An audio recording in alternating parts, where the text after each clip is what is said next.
Oh my goodness, Reso-matic. Now, we've just arrived in Sydney yesterday for KO. We had to do something last night at the Nikita Zoo fight. This guy, I've been intrigued. I've been watching his career since day dot.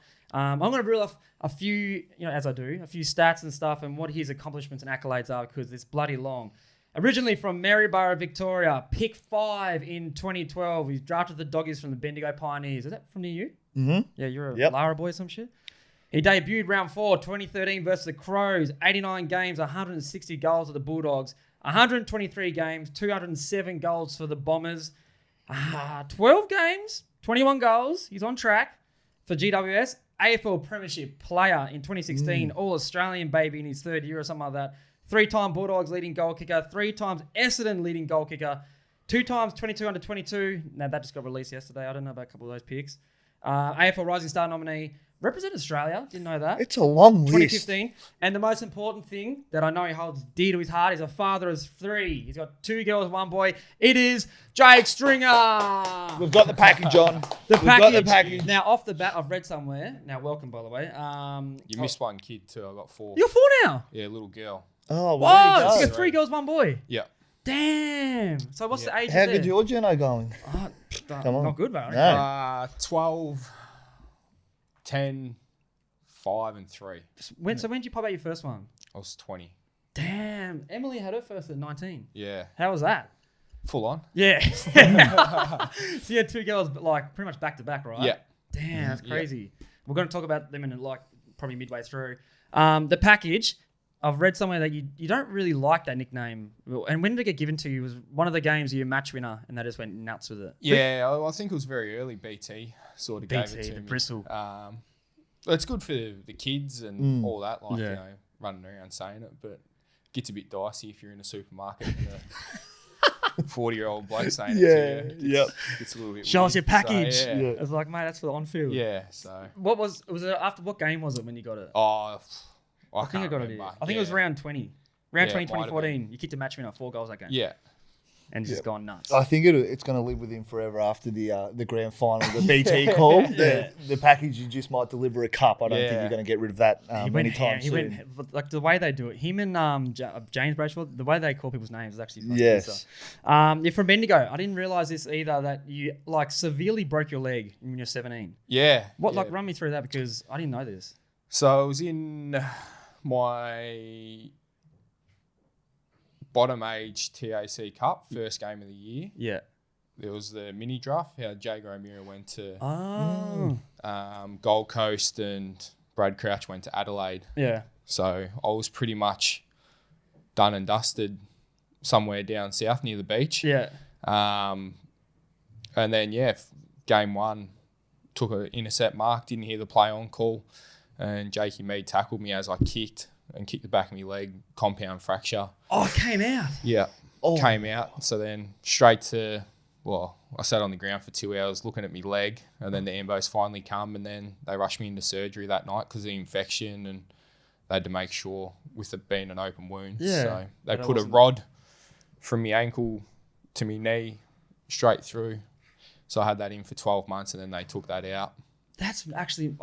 That's as gruesome as it gets. Well, we've just read the list of things out about your career, but has that had any effect on your career to this day? Do you have any ongoing situation? Early days, there was no one that had really come back from a severe broken leg. Like Bossy had one, Brownie, but Brownie didn't. He didn't really come back from it. Didn't really come back from it. So there was a lot of question marks about how it would. And I remember when I was 18, 19, even running around the AFL, I was still limping from... Yeah.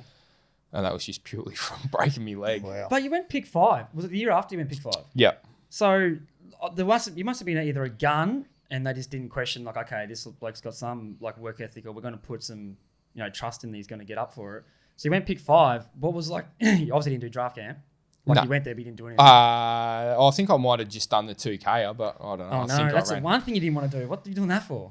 Yeah, I might have even been a 3K then. But it was 3K. I didn't really care, so I was just whatever. I run a shit time, who cares? I can play footy, so it doesn't matter. Yeah. So you're a genuine gun then? That's how... Yeah, I was never really... When I broke it, I was pretty concerned, because as I said, no one had really come back and it wasn't sure, in how it would recover, but... well, I come back and I think I kicked 9 goals 4 in the first game back in the there you TAC Cup. Fuck. Wow. So with that, getting drafted, obviously it's like a pretty big deal, but like what was your like kind of like family like aspect around that? Like obviously from Bendigo, like country, what was it like? Was it a big deal? Like, are we talk of the town or coming into the yeah, I probably more was before I broke my leg. Oh, okay. Like the next big thing. Yeah, and then sort of that was sort of put on ice a little bit, and then I still remember. I don't think I was originally a part of the initial 20 that got invited to go to the draft night. Yeah. So I remember Paulie Connors ringing me up and being like, "Have you got a notification about whether you're going up?" And I was like, "No, I haven't heard anything." He's like, "Well, yeah, that's got to change." So he obviously knew that I was going. you were going. I was going at some stage, and then obviously the whispers sort of start to murmur around, and I remember Joel Selwood text me as I was getting on the plane, "Hey mate, I hope you slide to 13 or 14. I think they had."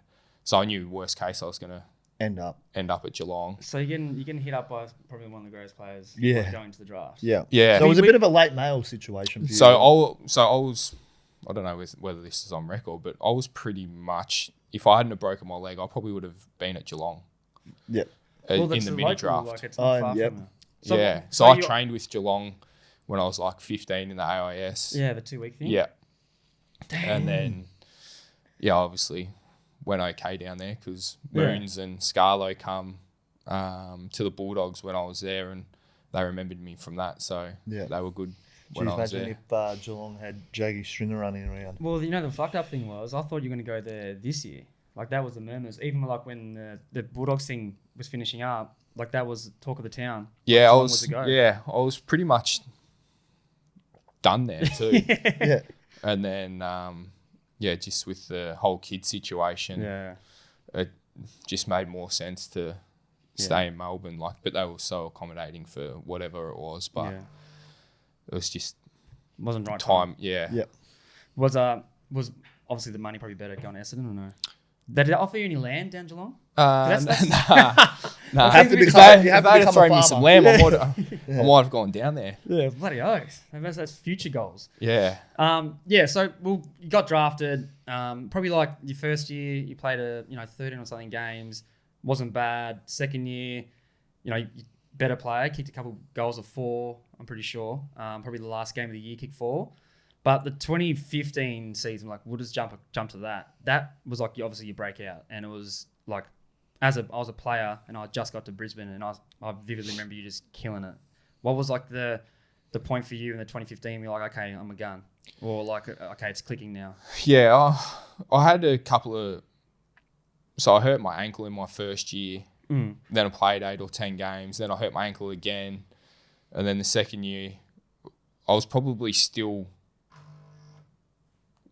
battling the broken leg and the mentality around that coming back. Same leg, the ankle and the. Yeah. Yeah, so you probably like. Yeah, so I was sort of battling a lot of demons in the sense of just trying to get my body right through that, and then. Yeah, just being able to have I think that was like my first sort of clear run. And then, as you know, once you sort of start to feel confident at that level, your game can go to a whole nother level. Yeah, because you're doing good stuff in your first 2 years. Like, I'm not going to talk shit because, like, you've still played, like, 10 games, ankle stuff, 12 goals, like, 2014, 18 games. Like, that's nearly a full season, 26 goals. You guys weren't winning much, obviously, then. Yeah. But then, like, the tipping point is, like, 2015. Like, 22 games, 56 goals, All-Australian, Bulldogs leading goal kicker. It's your third year of footy. Like... Was there a game for you that was said, I'm actually a good player in this competition? Round 4, like, baby. I'm a problem. Kick 6 versus the Crows, mate. Round 4. Yeah, that was probably the one that I was sort of... And I think I got subbed in the last quarter. Yeah, I don't think I played the last quarter. I had a little bit of a tight hammy, and I remember them just going, "No, we'll just put you on ice." And I was like, "Yeah." I remember sitting there being like, "I'm so close to 10." Yeah, I was like, just one of those games. More, yeah. It was your day. There's a couple left out there, so. Hang on, Adelaide good then too. Yeah, they were very good. Yeah. So from that game on, you took some good belief in your own career, saying I can be a genuine. Yeah, I player in this never. competition. I was never lacked confidence, like in my footballing ability. Like even when I hurt myself, I knew eventually I'd be able to get back to, you know, what I was as a junior. But yeah, it was just my body wasn't holding up to the level that I needed it to. And then obviously a couple of pre-seasons in, started to get fitter and fitter and fitter. And then obviously the results come off the back of that. Yeah. So let's just keep talking about the 2015 season. But like round 18, 19, 20, 21, you kicked 21 snags. Then you kicked 3 in the semi-final. And then you're obviously making a granny. That finals campaign, that was like the craziest thing I've ever seen. Like feeling for that, like riding that wave and being able to do what you guys did. Like obviously you're the man. Like you're kicking all the goals up there. But I can't like fathom what that feeling like is, just riding that season and getting to that point. Yeah, it was, like there's a lot to unpack. Yeah, like, you are the package. I'm just. Yeah, it was quite incredible. So I got dropped for the last 2 games in 2016. Stephen May smashed me up in Cairns. Fucking amazing. And yeah, kicked the ball and about 5 seconds later he ran through me. Oof. And AC. So I was in a fair bit of trouble, like whether I was going to have surgery or not. Opted not to, which was a great decision. But I sort of battled that. You know, I think I missed 3 weeks and then come back and Bevo was like, you're just not in the contest enough. So he put me back, played a game. I think I had like 13 tackles in the VFL because I was like... Oh, you're like, okay, I see you. Yeah, I was like, yeah. And then the next week was, your GPS wasn't high enough. So I was like... So then I spent the whole next game up and down the wing. What year was this? 2016. 2016, so going into the green. So what? Yeah. When they're saying things like that at a club, is it like, oh, I'm not going to get back in because there's excuses coming? Yeah, like, it was it's sort GPS of this week. It's not tackling this week. It's like, and we had like is that the writing on the wall? and we had like 6 out at this stage too, like all good players. And yeah, so I was sort of like there was only like 4 of us running around in the VFL. So I'm charging it's like around. COVID time. Yeah, literally. And then I remember I went back to Bendigo and watched the senior finals, had a few beers with the boys, and the last game of the year we got smacked by Freo. And then I remember sitting there, I was like, oh, I think I might be playing next week. Yeah. And then that was the first year of the 2 more beers, finals. boys, I'm out. Yeah. So I sort of was quick to get back home. And then, I still remember going onto the bus ride over in West Coast when we were playing them over there. And we were like very confident, which was... Just from where though? Like where did that come from? Just the belief. Like we just thought... I still remember sitting there, and as you do when you're playing, you're like, "Oh, who's on our side of the draw?" Always do that. You're always trying to work it out. Yeah, and like the only ones that we didn't want to play was Geelong. Yeah, that's true. We were like, we couldn't beat them. We're like, as long as Geelong aren't in our vicinity, we actually could be all right. So yeah, we went over there, we smacked West Coast, come back. We had the Hawks who were coming off I think they're 3-peat. Yeah. But we're pretty confident that, our pressure, because our pressure was elite that year. Yeah. That, we'd probably be able to overrun them. And then we knew, and I always say this, I think the turning point for us when the prelim was actually on the Friday night watching the Swans jump the Cats. Because you knew you couldn't beat the Cats. So was the first hurdle for you guys. That was and then just went through the roof. So then everyone was sort of a bit like, wow, if us against the Swans at the G, we're taking us. Yeah. Like that's crazy because Sydney were like the team. Like, but we just knew so we'd beaten them earlier in the year at the SCG, and we're like, oh, if you do it there. Yeah, and we're like, there ain't no way they're going to keep up with us at the G. Yeah. This is just like the boys talking, and then in a forward. I think when you become a threat to the competition was that West Coast game, like your handball game, the little flick-ons. I feel like you guys were the first team to start that, and it sort of shook up the competition. Like everyone was getting it out, weren't holding it in, and it looked like your whole team was prepared just to keep knocking it on, and you just played that type of style. Yeah, and that's our game was just pressure and defend, and then as you said, like the hands. When you got Bontempelli, Libba, Matthew Boyd, I mean, yeah. It was just these crafty little handballs, just unlocked parts of the game that wouldn't really be unlocked. Like, you know, normally it'd be a stoppage, but you just set up different parts of the game with this. Like they called it a handball club, or but it and even had the back line too. It like really shifted the whole style of the comp. We used to watch him like obviously I was at Brizzy at that time, so he sucked ass, but when we were watching or coming up against you guys, it's like we just got to stop the handball chain.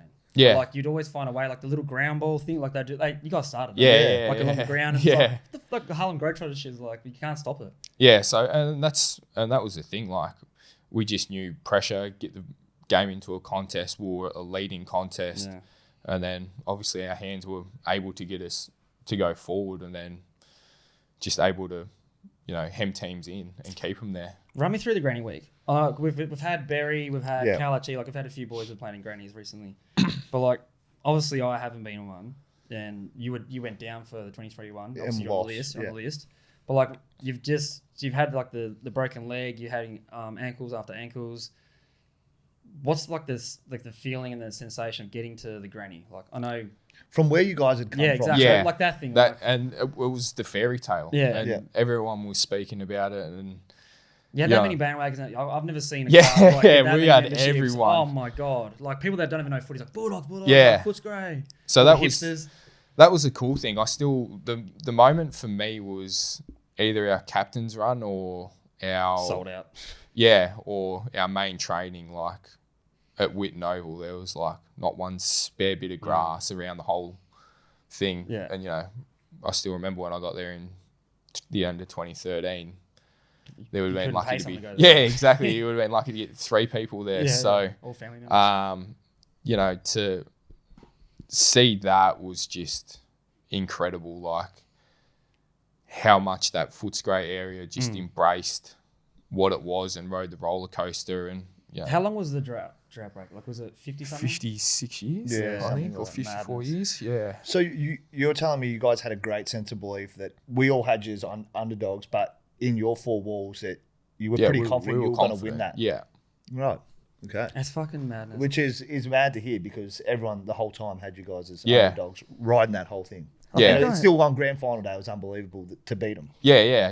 And Sydney was stacked. Yeah. I mean, they had superstars everywhere, but sometimes you just match up and systems match up. And, well too. Yeah, and that's the thing. Because like you're the go-to guy. You kick 1 goal. Yeah. But you have blokes like Clay who kicks a handful, and then you got Dicko. Yeah.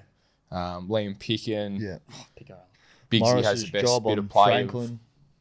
Boydie, bro, like that last thing. Yeah, Tom Boyd. And so just packs up. What moment of the granny for you did you switch off and say, "Hey, we've won this," or was it to right to the last minute to a siren? Probably after I kicked the ball to Pico in the square. And he sent it into stratosphere. Yeah, the second tier, and then I reckon we had about 4 minutes where it was like genuine, like run around. Yeah. Being like, what the fuck have we just done? Yeah. And then it was sort of just more about like, how fun's the next 48 hours going to be? Yeah. That was to be able to have that moment will be one that like forever I'll be sitting there. Like I still remember running past Lockie Hunter, who's one of my close mates, and he's on the wing and I'm cramping in my groin and I'm just like running past him like, oh my God, like what have we done? Yeah. So yeah, just things like that, just like little moments, just to be able to like look around and be like, there's 101,000 in here. Yeah. Is it the grand final day that's special, or was it the whole run for you guys that makes it special? The whole run. Yeah. Yeah. Just the like, I don't think there's been like a bigger momentum in a club of like. It's the craziest final campaign I've seen from the team. Like even just to watch it, because obviously I wasn't playing finals, so I was watching and like I was rooting for you guys. Yeah. So like just watching it win after win is like how and like how they doing it. Yeah. And that was what it was like. Like it was just, and we rode the wave like hard. Yeah. We didn't like pretend like it wasn't there. We were on the first ship with it. We were riding it. You were fucking captain of it.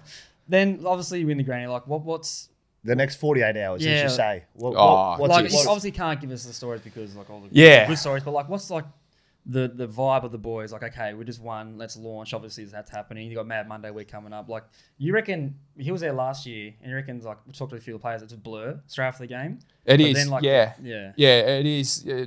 it is hard to sort of remember, but I just remember the feeling of being able to, you know, sit on top of the lockers at the G, and you got champagne, you got your medal on, you're drinking out of the cup, but it's just the boys in there, like, and you're sort of just looking around like, did it? Yeah, like in the rooms and that, when everyone's around, it's a bit like, whoa. But when you have that moment when you're in the rooms and you're like, sigh of relief. I was like, you just can't believe it. Yeah, and then it's sort of history shit. Yeah, you sort of sit there for 5 minutes, take it in, and then you're like, well, let's party. Okay. All right, everyone can fuck off. We can go do our thing. Yeah.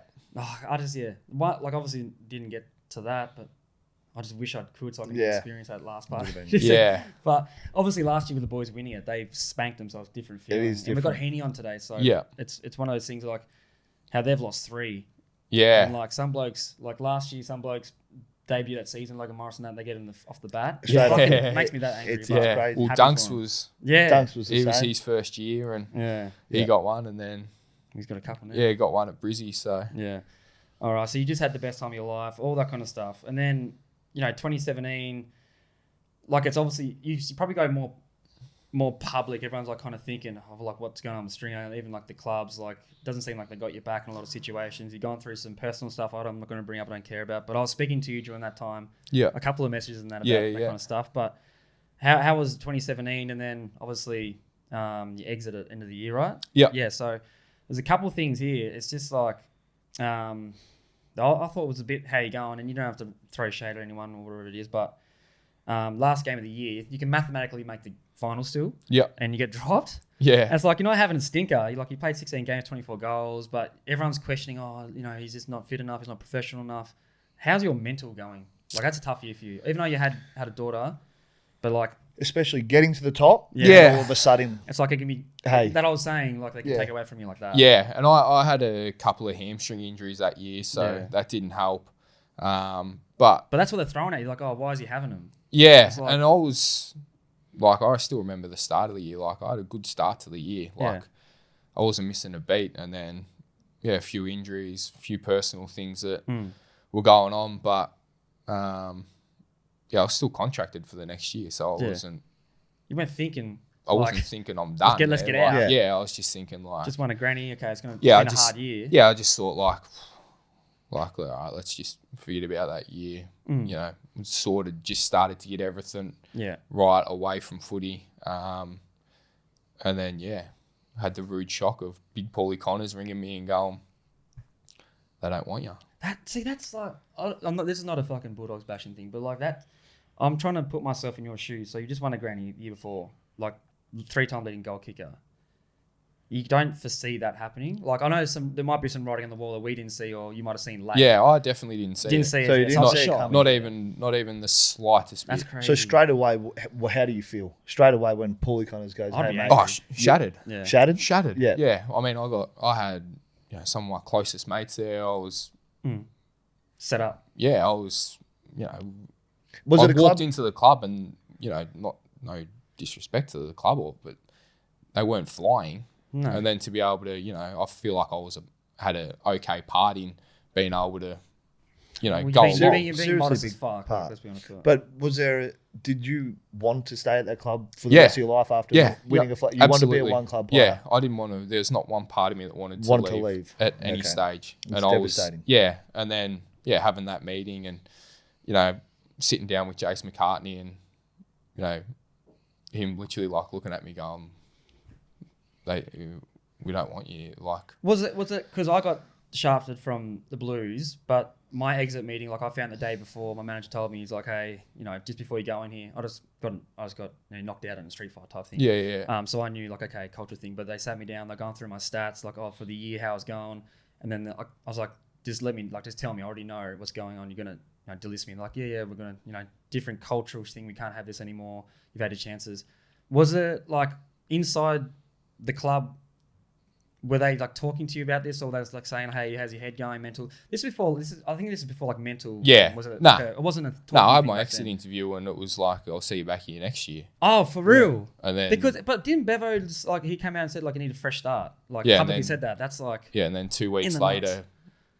So you couldn't put it down to anything at all? I had no idea. You had no idea? Not one smidgen idea of why or what. And I'm not going to throw shade at No, that's it. what I'm saying. I'm not about that. Yeah, but...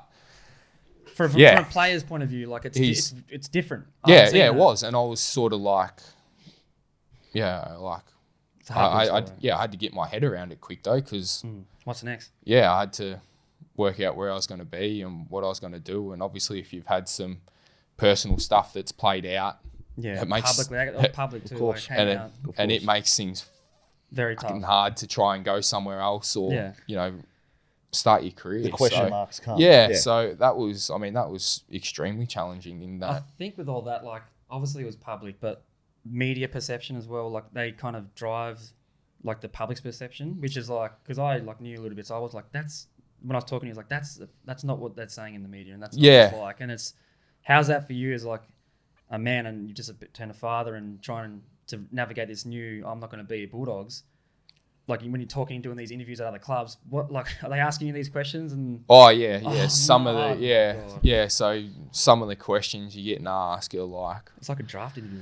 Yeah, but they were full on. Like some of the stories and questions, I was like, really? Like, what? You've either done your homework or done none. Yeah, so there was some interesting ones. But what clubs did you talk to? Because it was Sydney, Geelong. Was it Sydney and Geelong? And nah, because of the kids, so I wanted to stay in Melbourne. Yeah. Okay. So spoke with Collingwood, Hawks. All these fans are going to be hating this. Yeah. Hawks, Geelong, Essendon. Didn't speak to Carlton. Would have been a nice fit. Didn't speak to St Kilda. So probably like 6 out of 8 Melbourne. Yeah. And so you did have a sense of calm that you would end up somewhere else. So you're not going to knock it down, mate. You had enough belief. Yeah. You were going to be okay. Yeah. It's just such a tough. Yeah. Yeah, but it's and then and that stage too. Like I just put my mental health first. I got rid of Instagram for the last 8 years. I haven't had it. Are you launching it? Yeah, I fired it up last week. So what's your handle then? Is it the same?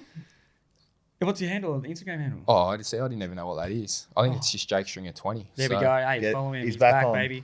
So yeah, and I mean for me that was just sort of like I was sort of become a big name in the media and all that type of stuff, and so for me I just removed myself from everything. I was that might sound easy to do, but it's not. No, it's not. Like but I just went like, what's important? Yeah, and I just went, well, I'm not gonna speak to anyone, do anything. Yeah, I'm just gonna seclude. Yeah, seclude and go to work and be there for my kids, and so that's pretty much what I did for the last 8 years. So I just completely shut off from everything. And see, because that's one way to do it. Another way that I probably didn't do it well was like. I turned to alcohol and all this kind of stuff because I didn't know how to do that. Yeah. So a lot of players don't know how to do that part. So like to be honest, that's a big deal. You're just like, okay, fuck all social media, fuck all that. Like just focus on getting body right, getting like I'm dad now, look after them. Whereas like some blokes struggle with that. And and it's not a big mental health thing. So I'm not going to say, oh, it's all mental health because everyone uses it these days when it's not really. Sometimes you can use it, but that's huge. Yeah, and for me, it was just around that time where it was just like sacrificing brand deals and all that type of stuff, but it was like what's more important? Yeah, what is more important? And now I'm more equipped to be able to have it and not really care, delete it, whatever. Yeah, post.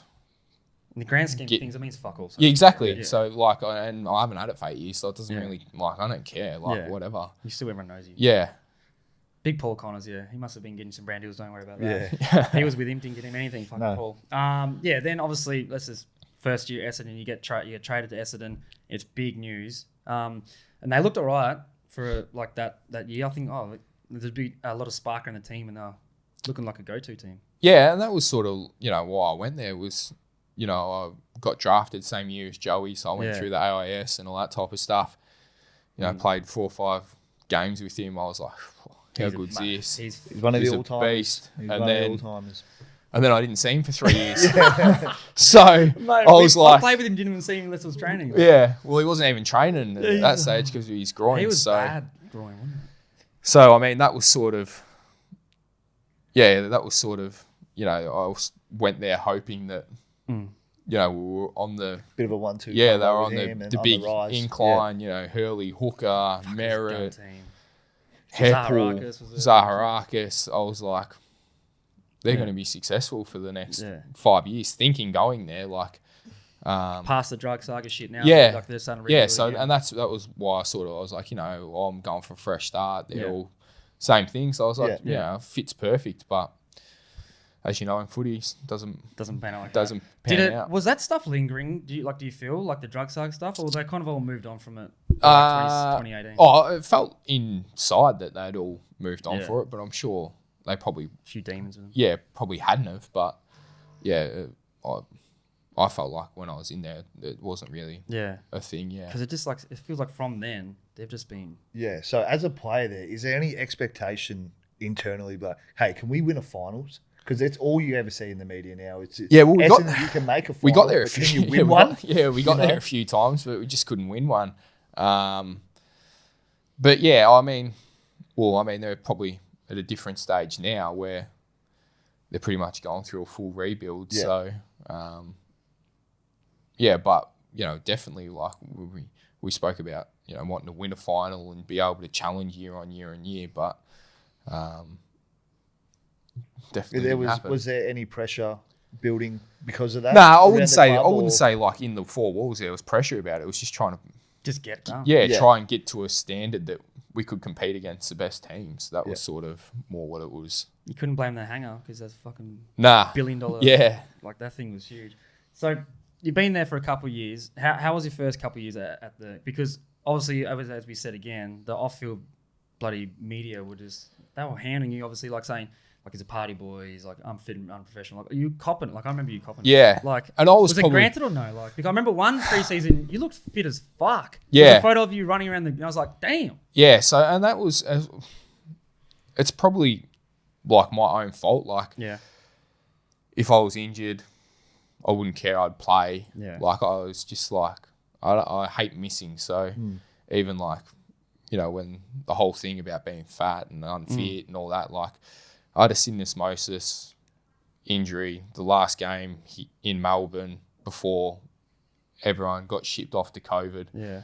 So I had surgery in Melbourne. 4 days later, got shipped off to Gold Coast, did quarantine with all the wives and partners. Yeah. So not with the boys. Not with the boys. I just had third kid, so we had like I don't know, I think he was 9 weeks old. Damn, and I just had surgery. So then I had like so we had 2 weeks full quarantine in Southport. Yeah. Which, you know, no windows. You got a 9-week-old and just had surgery. Bit hard to train. And then come back with the boys. I think I had 2 weeks of like trying to run, and then I played. Yeah. And then so that's obviously not the prep you want. Yeah, that's like, let's be honest. Like, that's probably worse. Like I'm sitting in quarantine, like eating the food that's there, and all that. Like like I mean, they're all gone. But they say unfit and fat. But did you feel that way yourself? Did you look at yourself and say, "Hey, I'm not in a good position here"? Well, no. Well, the club wasn't.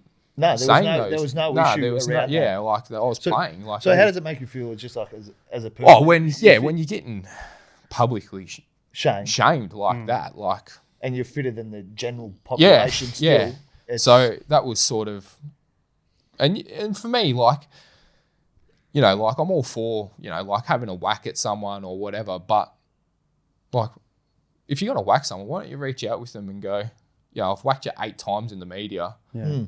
Why don't you sit down and have a coffee with me and ask me, you know, what I'm like as an actual human being? Yeah, have a chat. Yeah, and find out, you know, how are you? You know, it looks like you're struggling, you know, have an opinion or whatever. But it just felt like it was like, bang, like one bloke, next bloke, next bloke. Then again, and I was sort of just like, in the end, I was just like, get fucked. Did it take a toll on your footy? Oh, 100%. And your day-to-day life? Did it take a toll on you that way? It did, yeah, because then you go down the rabbit hole of you sort of become a bit self-destructive. You like, if you have a bad feel game, about they're coming for you type of setup. And then you're worried about, like, you know, going down the street and everyone's like, oh, geez, he is fat or whatever. Like, you try and put your big pants on, but it's how much pants can you wear though? Yeah, I was going to say, like, I had my fair share of beatings over me time. Absolutely. So it was just sort of like trying to, fend them off. And,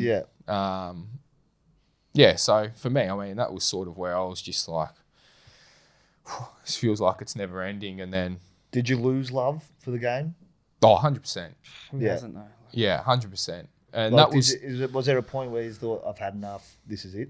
Or not quite to that extent? No, because the bloke just signed a 4-year deal in 2021, man. He's laughing. Yeah, but there's still, a point in time that you get to... Yeah, 100%. Like, there's days where you just like going, and you ask any of the boys at Essendon, like, I'll never let my emotion show when I roll into the club. Like, I'm happy, outgoing, have a laugh. Leave in the car park. Yeah, never rock in and carry my shit through the door. Yeah.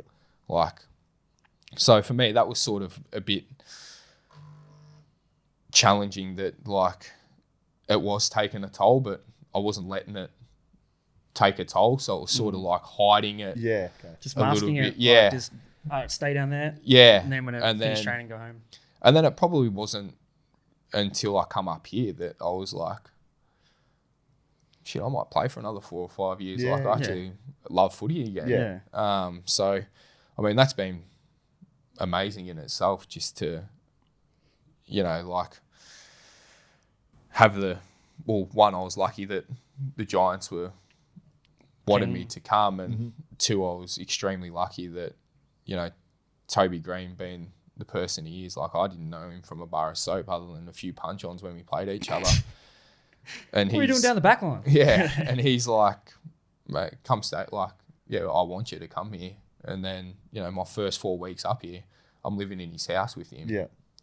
And, he's showing me, everything about Sydney and Coogee, driving in together. We still drive in together, most mornings. That just goes to show, like, because I like, obviously, as footy players, other footy players, like, everyone on the field, you might not like someone on the field. Off field, everyone's usually a pretty good bloke.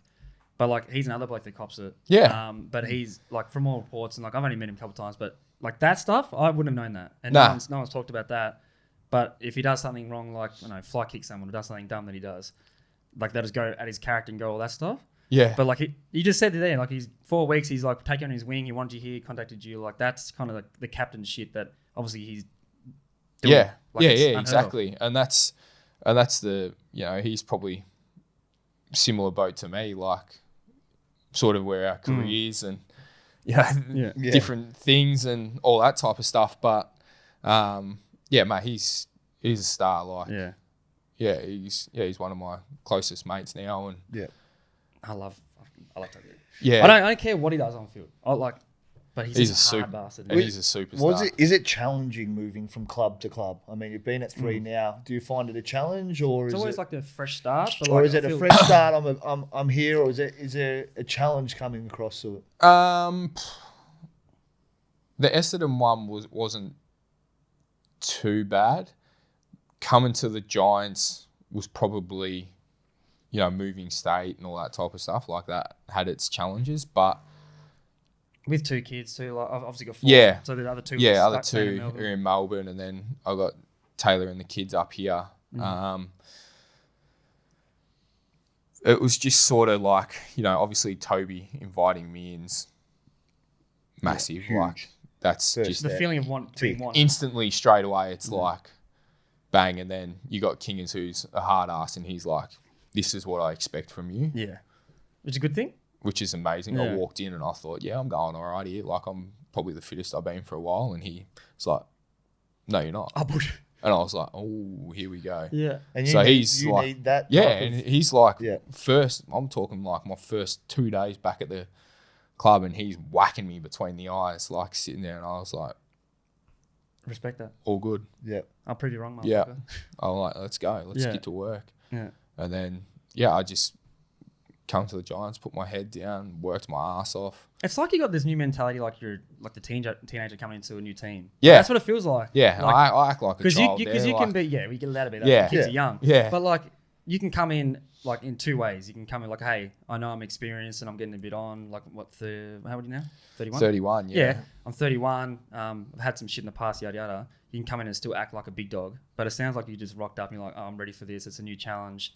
you know, I've got a few years on the contract. Let's have a crack, see what we can do. Yeah, and that was the thing. Like, I had to do hard work. Yeah. To get to their standard. Like, yeah, they're different. Yeah, they're a different beast in there. So, you need I'm telling you, it wasn't easy.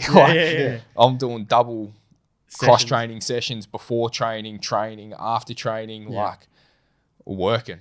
Is there a stage that you're like, okay, my body's not used to that. I've got to like kind of calm down every now and then though, because if you go too hard too early, like you can break down.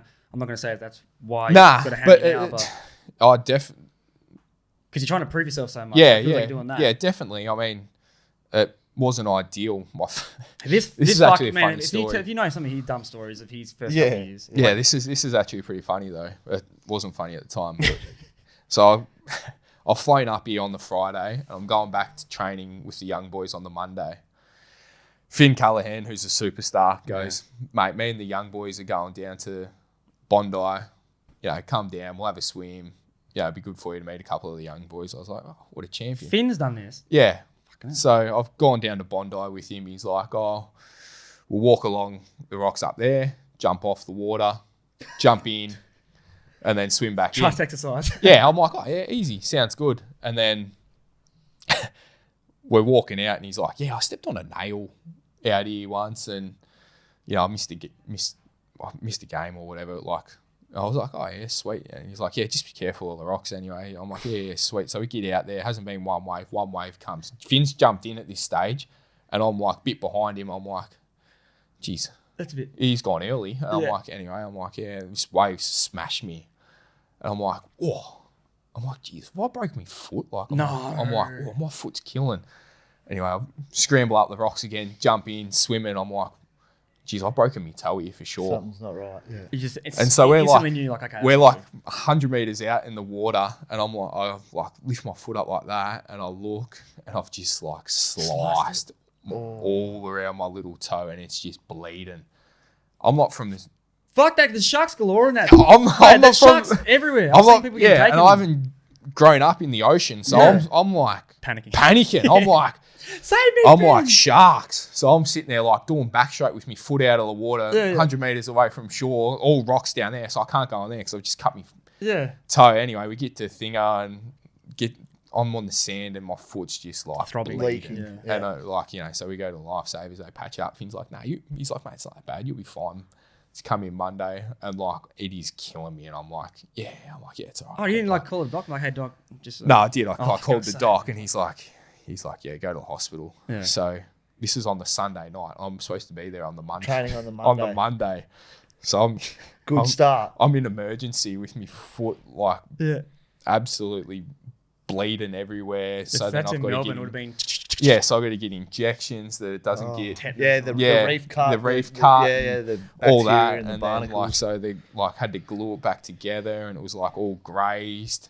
So for the first 10 days, I couldn't put a shoe on. Were you moon booting or no? No, I just couldn't put a shoe on. So that whole week, I was literally like, just not doing anything. No, and just I like felt so bad. Did the club handle it pretty well though? I wasn't due back then. Yeah, okay. So you're showing face being like that guy, getting back early. Yeah, but yeah, definitely. And it took me ages to get over it. Like, Finn was trying to be a good bloke. Yeah. It's the same fucking nail. Yeah. He's a country boy. Don't be taking him out on the beach, Yeah, jumping exactly off rocks, you know? Yeah. Oh, mate, So- Ben goes Wasn't close used to to it. Great Ocean Road, hasn't he? Been down there a couple of times. So, So this year you've obviously, like, you've come in, played 14 games, 25 goals. Like, it's pretty damn good. First year at the club. How do you think you're going? And obviously you would have had expectations on yourself. Is there any expectation from the club to be better than you are, or like how's it all looking at GWS? Because not a AFL state, so you haven't been talked about as much unless like the Handball that was big news. Everyone's saying, his season's done, he's not going to play again. Da, da, da. How's it all going? Yeah, really good. I mean, the last 8 games I was in pretty nice touch. So I just felt like I was really starting to find my groove and my feet there, and so I'm not concerned or worried. It's just footy, man. Just footy, like it happens. A couple of unlucky movements, and it can happen. So I've got a couple of weeks to train on, and the big dance is coming up. So Mate, like in the four walls, like this is the tightest finals race I've seen in God knows how long. Like, you've done it before, obviously with Bulldogs. You probably just scraped in whatever it was, and you did your thing. What's it like? The difference between that team, because obviously GWS have been in a couple of grand finals. Yeah. And they've beaten us a couple of times at fuckers. Yeah. What's the feeling like going towards this finals campaign if you make it, right? Like. Yeah, I think we're pretty much right now. Yeah. It's but locked in, nearly. Yeah, I would say we're fairly confident about the team that we are and the team that we want to be, and we know the final series will determine that. There's no shying away from it. And we're either going to be on the road the whole time, or we're going to have been there, done that. Yeah, exactly. Or we're going to have one home game and then we're going to be on the road. So, had the boys talk about obviously they shit the bed last year, you went there. Yeah, they talk about that because that was a tough, huge. That was hard to watch. The two teams that play in the grand final, you have them on toast. Toast. If you look at it, you probably could have won it. We got to wrap this up. But 2 minutes. 2 minutes, boss. Yeah. I mean, early pre-season, there was definitely spoken about. They don't shy away from it. That's good. And Kingy definitely doesn't shy away from it. And big pipes. I think it's shown in our games too. Teams have had runs on us, but we've come flying back with vigour. So using the Uno card. Last year. Yeah. So I mean, I think we're taking good confidence in that. But as you know, footy's such a momentum thing at the minute. You can either be on the right side or the wrong side, and unfortunately for them, they were on the wrong side last year. Oh, not for us. It was a pretty good for and then hopefully this year it's a different story. It's a different story. Well, guess what? I'm going to be fucking watching like a hawk. Yeah. I'm actually keen to see how they I want GWS in the finals, the top 8. I want them in there. We want them in there because it makes it a tantalising finals campaign. The Ferrari. Oof, they are the Ferrari. Yep. Mate, honestly, God, thank you for coming in. You didn't have to do it. It's a Thursday. It's a day off. It's pissing out of the rain. You didn't have to come in all the way from Coogee. Appreciate you, honestly. I've been a big fan of you for a long time, so it's actually good to have a chat. And I reckon we might need to do a part 2 because DM podcast studio is wrapping up because we've got other people coming in. We wish you all the luck for the rest of the season. Hope you go well in the finals. Not well enough to beat Brisbane, but all the best. So thanks for coming on, mate. Baby. No worries. Thank you. Thank you. Right on, mate. Fuck, I had so many. Yeah, we had a few more. So much more good shit.